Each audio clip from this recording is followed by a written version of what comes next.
नमः शिवाय। राधे राधे। आइए सुनते हैं अनंत त्रयोदशी की कथा। जब शिव जी के क्रोध से कामदेव हुए भस्म, त्रयोदशी पर पूजा से होगा यह लाभ। आज 24 दिसंबर दिन रविवार को अनंत त्रयोदशी व्रत है। कामदेव को भी अनंग कहते हैं। मार्गशीर्ष या अगहन माह के शुक्ल पक्ष की त्रयोदशी तिथि को अनंत त्रयोदशी मनाई जाती है। इस दिन प्रदोष व्रत भी होता है। कहा जाता है कि भगवान शिव के क्रोध के परिणाम स्वरूप इस तिथि को ही कामदेव भस्म हो गए थे। हालांकि बाद में महादेव ने उनको फिर से शरीर पाने का आशीर्वाद दिया। इस दिन भगवान शिव और माता पार्वती के साथ कामदेव और रति की पूजा करने से प्रेम संबंध मजबूत होते हैं। अनंत त्रयोदशी के अवसर पर आइए सुनते हैं अनंत त्रयोदशी की कथा। पौराणिक कथा के अनुसार जब माता सती ने आत्मदाह कर लिया तो उसके बाद से महादेव समाधि लगा करके ध्यान में मग्न थे। इधर पूरी संसार में तारकासुर के अत्याचारों से हाहाकार मचा हुआ था। उसने तीनों लोकों पर अधिकार कर लिया था। देवता चिंतित थे। एक दिन सभी देवता ब्रह्मा जी के पास गए और तारकासुर से मुक्ति का उपाय पूछा। ब्रह्मा जी ने कहा कि तारकासुर के अत्याचारों से भगवान शिव ही रक्षा कर सकते हैं, क्योंकि शिवपुत्र के हाथों ही तारकासुर का वध होगा। लेकिन समस्या यह थी कि शिव जी ध्यान में लीन थे और उनके ध्यान को तोड़ने का साहस किसी भी देव में नहीं था। समस्या विकट थी। जब वे ध्यान से बाहर आएंगे तभी तारकासुर का अंत होगा। इस संकट की कठिन घड़ी में कामदेव ने शिव जी का ध्यान भंग करने की बात स्वीकार कर ली।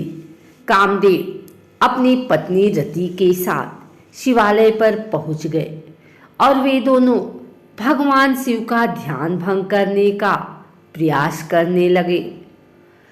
अंत में कामदेव ने भगवान शिव पर पुष्पबाण से प्रहार किया ताकि उनके अंदर प्रेम उत्पन्न हो और वे वियोग को छोड़कर ध्यान से बाहर आए। कामदेव ने जैसा सोचा था वैसा नहीं हुआ।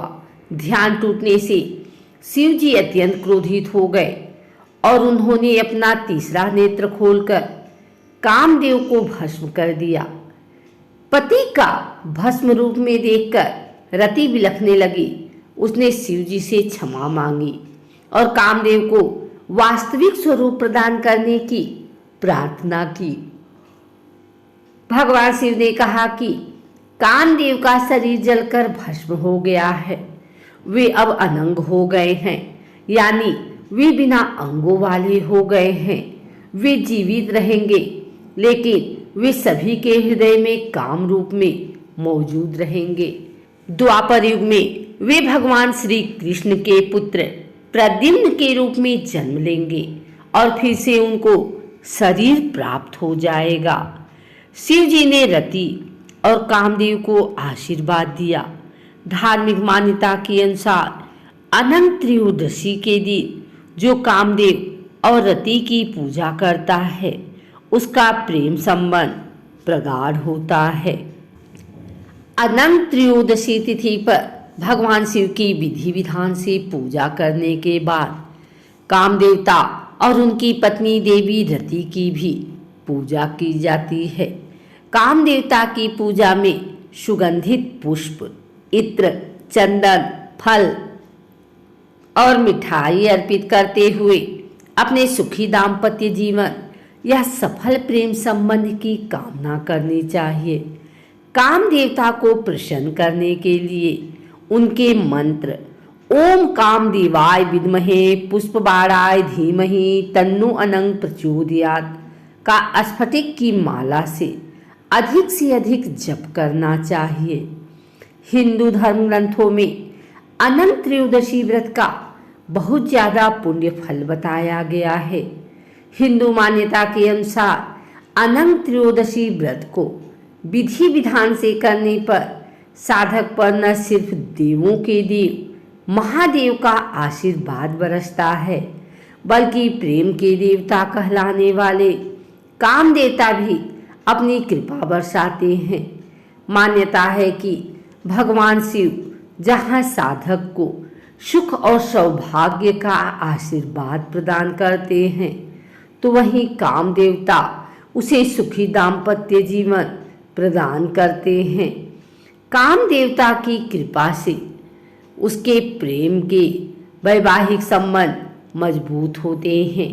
हिंदू मान्यता के अनुसार अनंत त्रयोदशी के दिन ओम उमा महेश्वराय नमः मंत्र का रुद्राक्ष की माला से जप करने पर भी पति पत्नी के बीच सामंजस्य और प्रेम बढ़ता है। अगर आपको हमारी वीडियो अच्छी लगी हो तो इसे लाइक करें, कमेंट करें, शेयर करें। हमारे चैनल को सब्सक्राइब करके बेल नोटिफिकेशन ऑल पर सेट कर लें, ताकि आगे आने वाली वीडियो सबसे पहले आप तक पहुंच सके। धन्यवाद।